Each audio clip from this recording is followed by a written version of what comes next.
The title of the lecture that I'm going to be giving today is 14 to 19 Developments, which is rather a broad title, but the aim within this is to look at the context of 14 to 19 education, think about some of the issues among learners within that area, to look at the curriculum offer that is in place for 14 to 19, and to think about some issues arising from that.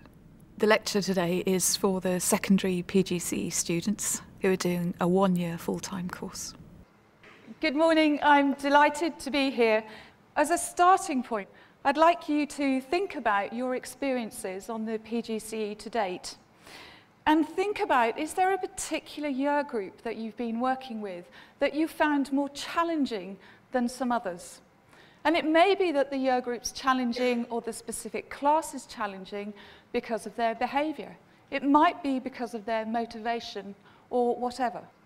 The first part of the lecture is really challenging the students to try and think around issues related to disaffection, so that they can really think about why the 14 to 19 curriculum is important. What are some of the issues within the curriculum offer at the moment that cause young people to become disengaged with education, as a context for thinking about what might be important in developing a new curriculum offer. Just take a moment to think about, if I had to identify one year group that I perceive to be more challenging than others, which year group would it be? All of those of you who have found year 7 to be the most challenging, can you raise your hands? Okay, year 8. That's quite a few, isn't it? Year 9. Whoa. Year 10 and year 11. That's not so surprising. So what you're saying about finding students perhaps in year 9 and year 10 challenging concurs with quite a lot of the literature from different countries. The figures here are quite spectacular, I think. You know, a student drops out of mainstream education in the USA every 9 seconds. And what we also find is that the rates of disaffection vary in different communities, particularly high amongst minority students, in urban areas. And there's been an increase in rates of exclusion from school across the UK, USA, and Australia. And it is important to think about this, because the longer-term consequences for young people who drop out of education are poor. There are links between truancy, exclusion, and crime. Success in school can act as a protective factor, particularly for boys aged 12 to 16. Research with those in prison has demonstrated that they are 10 times as likely to have truanted. And the Audit Commission, this is going back to 1996, reported that 65% of young offenders had been excluded or truanted regularly. There are also costs in terms of community cohesion, employability, and long-term life consequences. So why is it that disaffection is such a challenge? I've given you some examples here from different countries, but they are saying and carrying the same main message, really. Students perceive there's a mismatch between the academic curriculum that they see at school and their interests. There's a sense that the traditional school curriculum is unrelated to their lived experiences. And what we know within the UK is that pupils' enjoyment and motivation decreases as they move through key stages 3 and 4. In practical terms, many students regard GCSEs as inappropriate. They think they lack relevance, and in some cases, it's this that leads to disaffection, underachievement, and truancy. There are concerns that the curriculum is too rigid, a sense that it's overloaded in terms of content, and that pupils might benefit from a more even balance between the development of academic and social skills. There are also perceived difficulties from the student perspective about the formality of the curriculum, the prescription of the curriculum, and the emphasis on literacy and continuous assessment. Especially at Key Stage 4, the curriculum depresses students' interests and demotivates them. They are turned off by education. So just taking this notion of disaffection a little bit further, have a look at the following question and decide whether you're going to vote for option A, B, or C. There are no prizes, I'm afraid.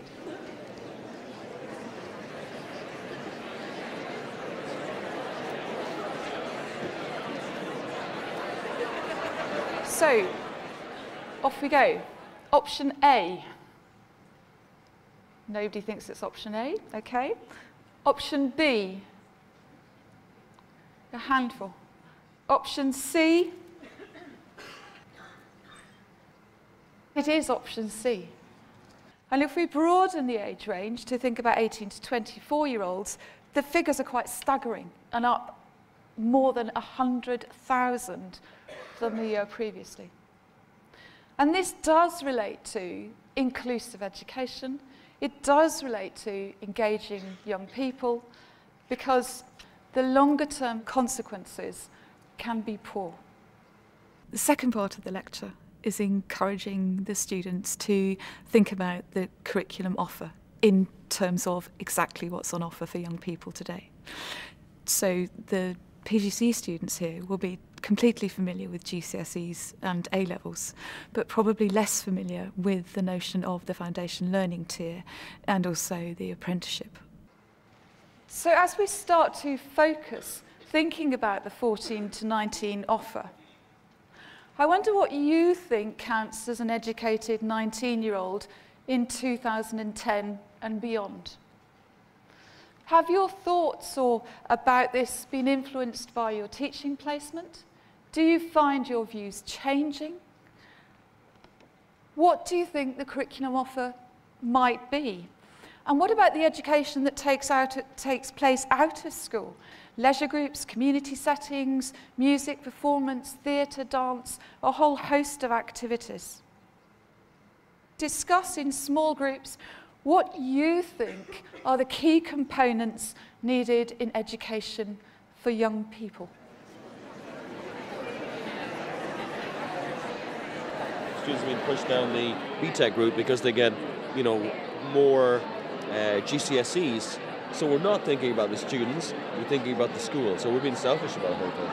Just the whole structure, as you said, is totally wrong.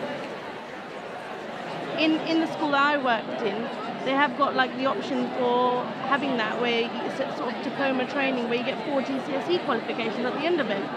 And they feel like they're going to achieve if they are going down that route rather than going down GCSEs, which they think that they're going to fail.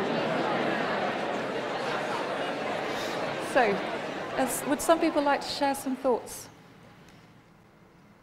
Basically, we had a discussion and we were talking about how if we gave 19-year-olds or people of that age group a relevant option that they could take on that would give them the stuff they needed for their life experiences, they might be more willing to learn in that sense. So we were thinking if they could have some courses that would be really relevant to not being in education, but still getting by as a member of society, then maybe they might be more interested. That's really thoughtful. Are there any other comments? Yes, sis. Basically, we found that even with courses that are relevant, there are diplomas and BTECs that are relevant to the real world. They lack perseverance, because I think that even I lack the diligence that my parents' generation had, just because everything's easier. So it's about instilling in them the ethic of hard work and perseverance and the ability to work independently. That's really helpful. And I think what we're going to do as part of the journey today is see whether the reforms within the 14 to 19 age range make a contribution in terms of the points that you've just made. So, what's on offer? GCSEs, A-level, they've been revised, controlled coursework conditions. There's an attempt to make the curriculum more relevant, broader number of subjects, vocational offers. We have apprenticeships, the foundation learning tier, the diploma, and we still have BTEC qualifications and NVQs. It's quite a complex pathway in some ways. The main offers really from 2010 at age 14 will be to follow the red line, looking at taking GCSEs. Also an option is to look at the foundational higher diplomas, and that could be alongside GCSEs. And a further option is thinking about the foundation learning tier. Moving on towards 16, the options increase in terms of whether I might want to undertake some employment with training, whether I might wish to engage in an apprenticeship, and higher levels of study in terms of the advanced diploma, A-level options. And then at 18, moving on to higher education, further education, employment. It's going to be really important that you as teachers understand these different pathways, because part of your role will be in enabling the young people that you teach to take the most appropriate pathway that hopefully they will be successful in, will be motivated, and to take the point raised a minute ago, they will be challenged and motivated to persevere. So what do some of these offers look like? I'm not going to talk about GCSEs or A-levels because I'm sure you know far more than I do on both of those areas. But I wanted to spend a little bit of time just thinking about the apprenticeships, which you may not be so familiar with.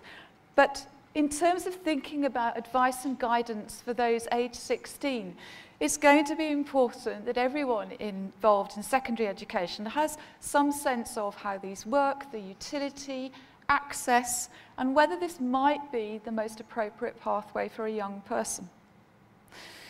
There's been quite a drive to increase the number of apprenticeships and the range and depth of apprenticeships. There's a new online vacancy matching service, and important in thinking about the longer term 14 to 19 curriculum, apprenticeships will continue to include existing qualifications such as NVQs, BTECs. Apprenticeships will be offered at level 2, which is the same as 5 A to C grades at GCSE. There will also be an advanced apprenticeship, which is set at level 3, which is similar to A-levels. What's been an important aspect of the 14 to 19 reform is really trying to find different progression routes so that different pathways exist that enable learners to gain high-level qualifications without necessarily being restricted to an A-level route. So the advanced apprenticeship can lead towards a foundation degree or an honours degree, and is therefore providing an alternative route into higher education. These are the main broad areas. So if we think about arts, media and publishing, and look at the creative apprenticeship. The creative apprenticeship itself splits into different pathways. So there's a whole wealth of opportunities on offer here for 16 to 24-year-olds to train for a career in the creative and cultural industries. And to take you down to the sort of final tier, I've listed on this slide the career paths in terms of the music apprenticeship. So highly focused on a specific career, learning the skills, developing the experience in these different areas. And it might be that this does have the potential to re-engage some young people who struggle perhaps with what might be perceived as a more traditional curriculum. Foundation learning tier. This is of direct relevance to all of you in secondary education.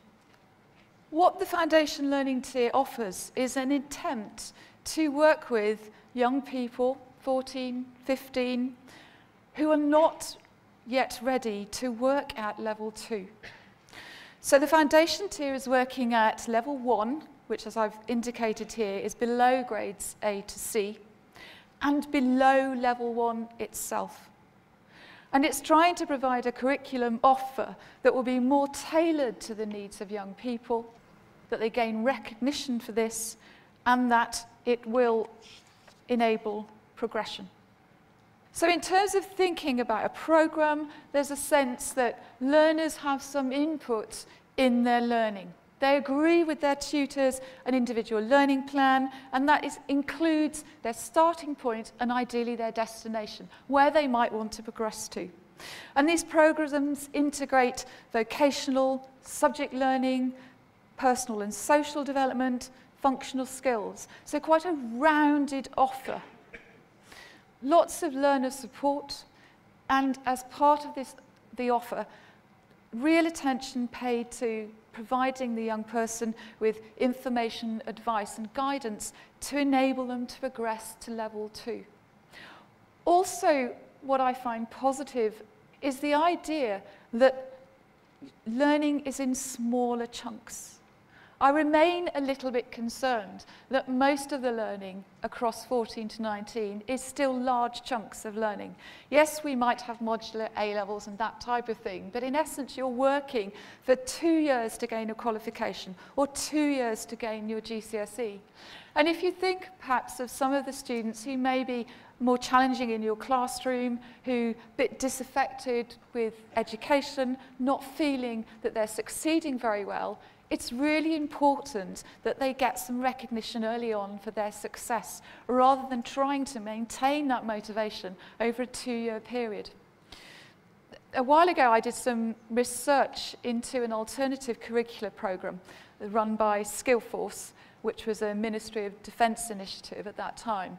And it sat alongside the curriculum for Year 9 pupils, so they did some time in school, but actually they spent 2 days a week probably working with Skillforce. And it was a very, very different curriculum. Lots of practical activities, Duke of Edinburgh, ASDAN Awards, community work, reflective logs, that type of thing.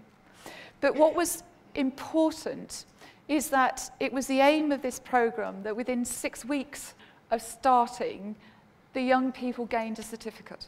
And for these young people, it was extraordinary.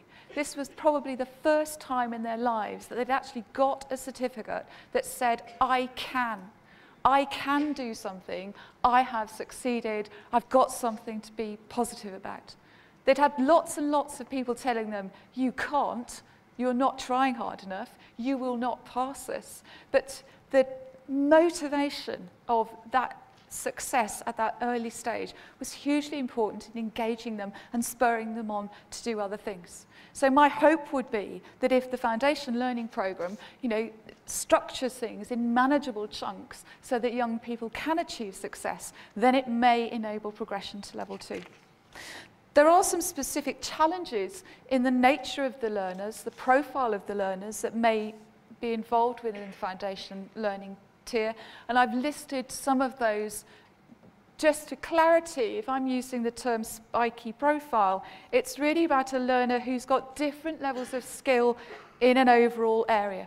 So, for instance, their individual literacy skills, such as reading and writing, may be at very, very different levels. So challenges for those involved with the Foundation Learning Tier are thinking about how do you really personalise that programme so it meets the needs of the individual learner? How may this link to long-term aspirations in terms of employability? It's likely that a number of learners will have specific educational needs, that they are disengaged with mainstream education, and a whole host of things.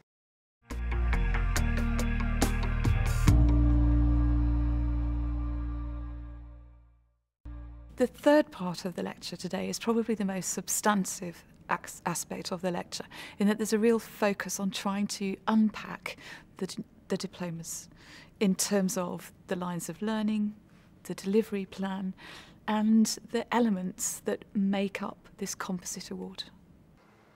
So, this is what you've all been waiting for, the diplomas. The diplomas sit at the heart of the 14 to 19 reforms. They were the main response to the Tomlinson report, and despite some of the ideas put forward in that report, there wasn't a response from the government in terms of bringing A-levels and GCSEs into a single framework. And I'm not here today to debate policy. But the main aims of the reforms in trying to think about the diploma were to increase the levels of post-16 participation, improve the quality of learning, and really to provide a very, very different offer to young people from age 14 onwards that might engage them in education and might be more relevant to their lived experiences. The diplomas have a very, very different structure from A-levels, BTECs, other qualifications, both in terms of the makeup of them and also the focus. So the focus of the diplomas is to enable a young person to develop and understand a broad basis of knowledge about the sector or related sectors that the diploma is based in. They have a specific focus in terms of, say, construction and the built environment, hair and beauty, finance, public services, travel and tourism. So they're linked to particular sectors of industry. And within that, all the diplomas also have opportunities to enable young people to add wider experience within the context of the diploma. So there are options to follow other subject areas or to widen the experience relating to your sector. All of the diplomas have three main components. Also underpinning the diploma is the notion of planning and review, that throughout the whole journey there are lots of opportunities for young people to think about their progress, to plan and to review. All of the diplomas come with an entitlement of a minimum of 10 days work experience in that particular sector. And they are also composite awards, but qualifications in their own right. Because there are different aspects of learning, principal, generic, additional specialist, you might be taking a broad range of qualifications. So you will gain those individual qualifications. If you're successful at all levels of the diploma, then you're awarded the title of a diploma. Initially, there are 14 original lines and based at levels 1, 2, and 3, which they've called Foundation, Higher, and Advanced. What's also interesting about the diploma, and I think provides a challenge for all of us here, is that many of them are being delivered by consortia.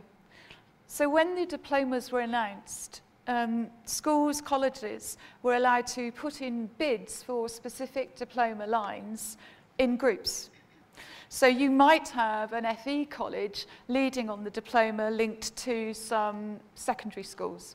You might have a sixth form college working with some secondary schools. You could have schools working by themselves. But partly because of the nature of the curriculum areas on offer, sometimes schools themselves simply don't have the physical equipment that people might need in terms of, different types of industries. So there are challenges with the diploma which will be very different from A-levels, BTECs, in that you might find yourself teaching, yes, I'm employed by the secondary school, but for part of my time, I'm going to be working in that FE college. And then there are issues there in thinking about, well, how do students move around? How do we sort the timetable out? And a whole host of things. So if we're thinking about students in year 10 and 11, generally they'll spend a couple of days on diploma study and the rest on doing GCSEs. So the diplomas sit alongside the GCSEs. When we move to year 12 and above, students will spend most of their time focusing on the diploma. But as we'll see in a few moments, that might include an A-level.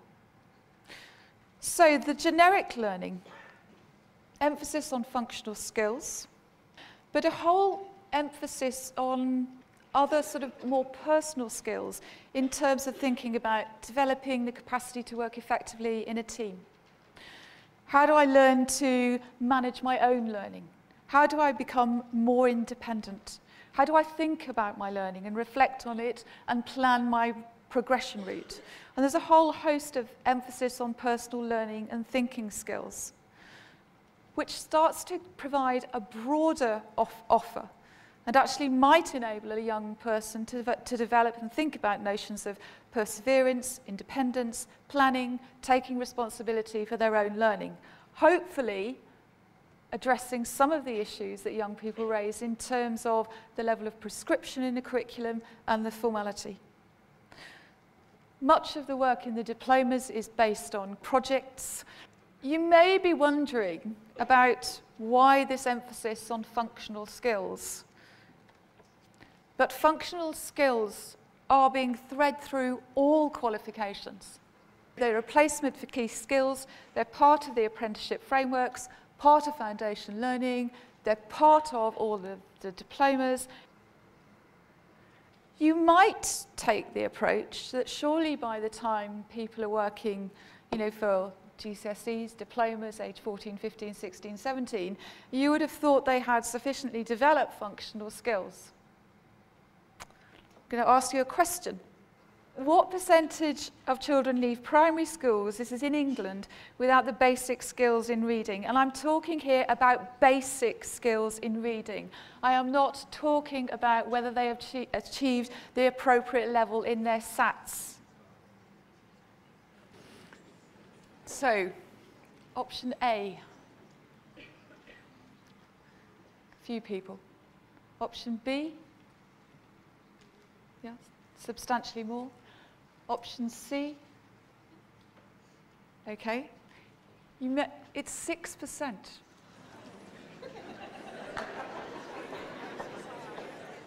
And it's just to put in context this sense of why functional skills are so important. To sort of take us back a little bit to the start of the session when we were thinking about disaffection.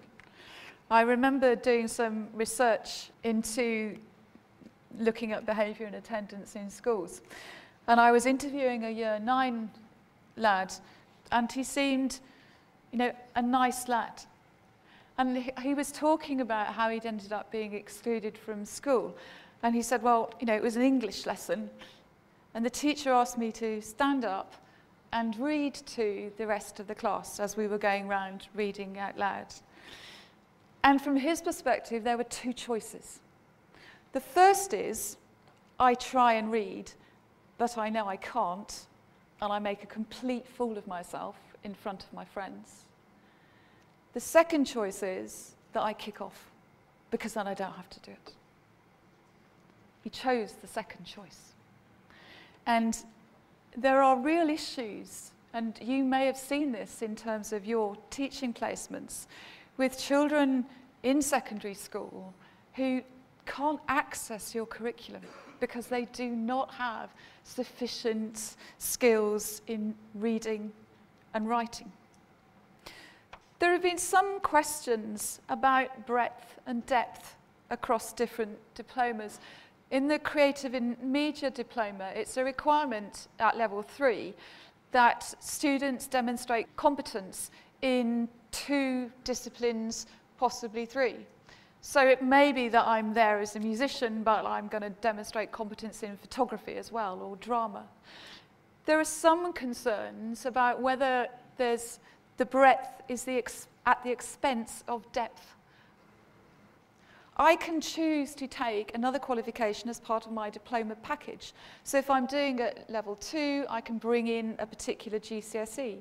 If I'm doing it at level 3, I could decide to broaden my portfolio and take an A-level, take a BTEC. And I think there are some real positives about the portfolio of offers that are in place now. To me, it looks as if it's a more inclusive system. There are greater opportunities for learner choice, greater opportunities, if it all works, for progression. I think what's also healthy is that the diplomas in particular are looking for partnership between different providers, different organisations, different workplaces. And we're offering a broader curriculum to young people that might match more what they hope to do within their lives. However, there were further developments that were announced in 2007. 3 new diploma lines: humanities, languages, and science. Quite different from the lines of learning that we've just been looking at. Also in autumn 2007, there was an announcement that the school leaving age was to rise.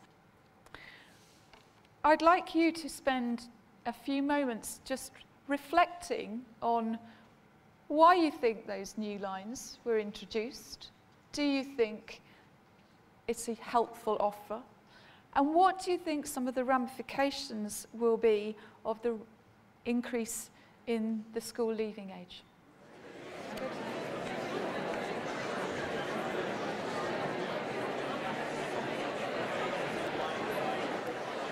It would be really helpful if some of you felt brave enough to volunteer a few comments.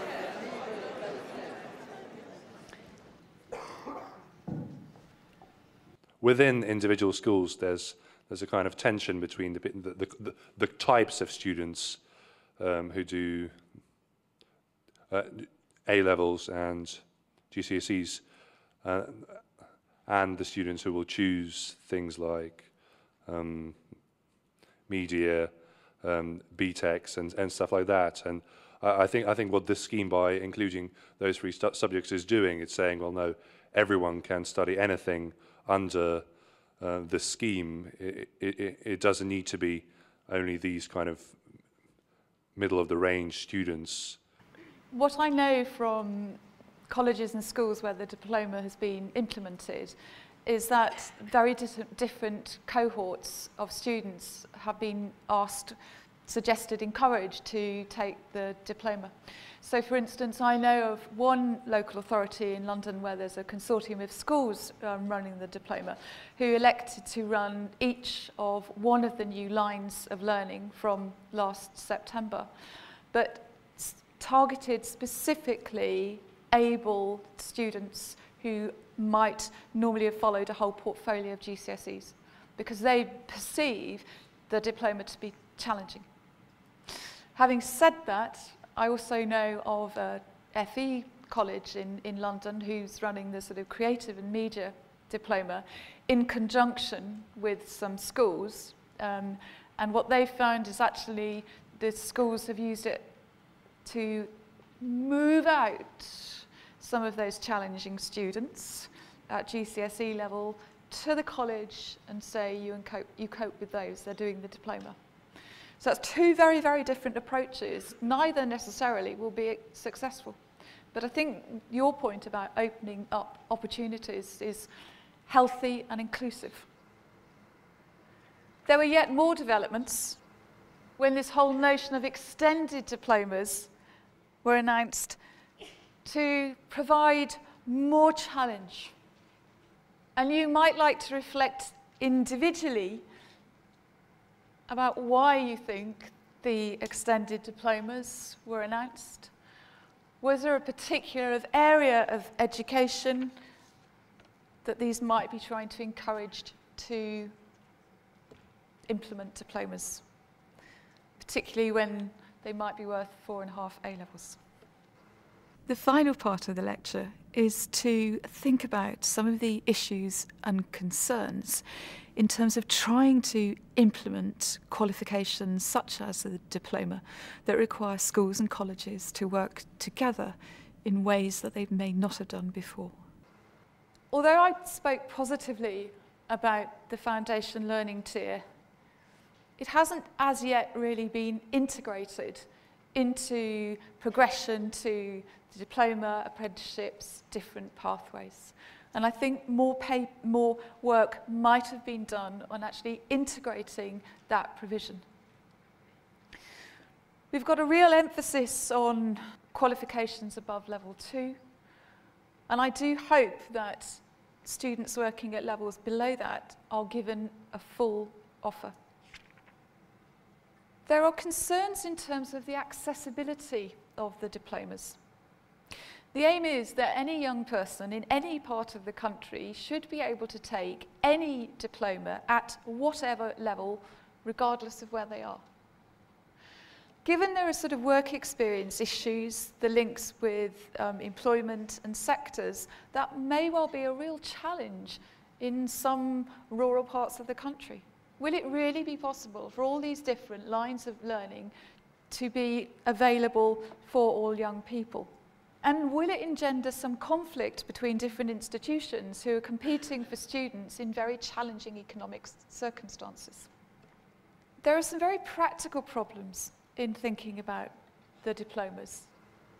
So I've got my 14 or 15-year-old who's embarked on the diploma, really excited about it. How do they get around in that local authority? How do they move from school to college? Who's going to track that potentially disaffected student to ensure that, yes, they are at the school, and then they are at the college, and they are in the workplace? There are also issues for young people when they need to work in different arenas that have very different modes of operating. Things that are required in one environment may not be required in another. There may be different ways of operating, different ways of being, different ways of talking with staff. Sometimes when things go wrong for young people, it's because of real inconsistencies. Inconsistencies in expectations. So one of the challenges will be to think about how are all of these things put in place so that the young people understand the parameters in which they're working. I still wonder whether there are some issues about children who are particularly disaffected learners and whether this curriculum offer will be sufficient. Although the diplomas have got a sort of vocational program, quite a lot of the work will still be based in the classroom for a number of those diplomas. Projects will still require written work. In order to gain the full diploma, if I'm working at level 2, I have to have passed the functional skills element in maths, English and ICT. There are also a whole host of questions in terms of legal requirements, in loco parentis issues, travel arrangements, as I've said, protocols between institutions, and a whole host of health and safety issues.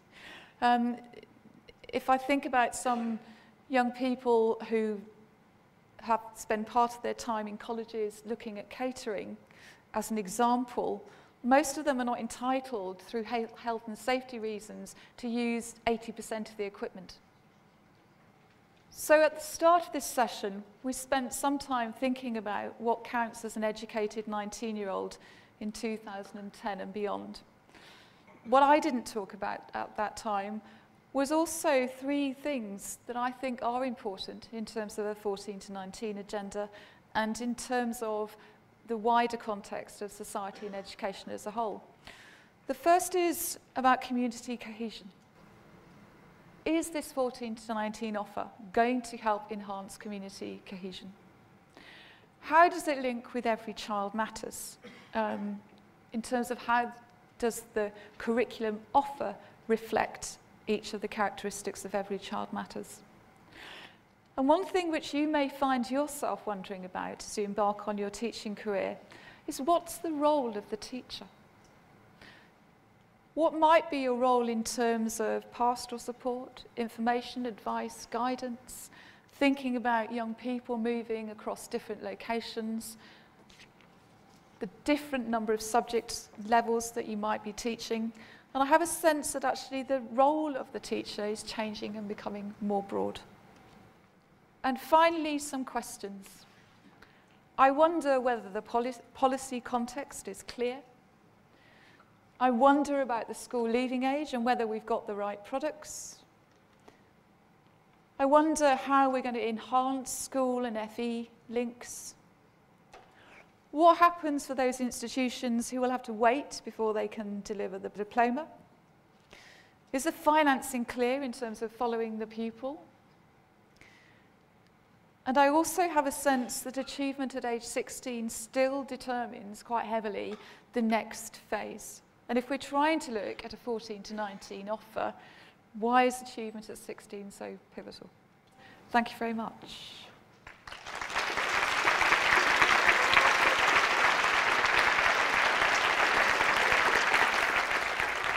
I think one of the most important things about the session today is encouraging the PGCE students to think how critical the curriculum is in engaging young people in education.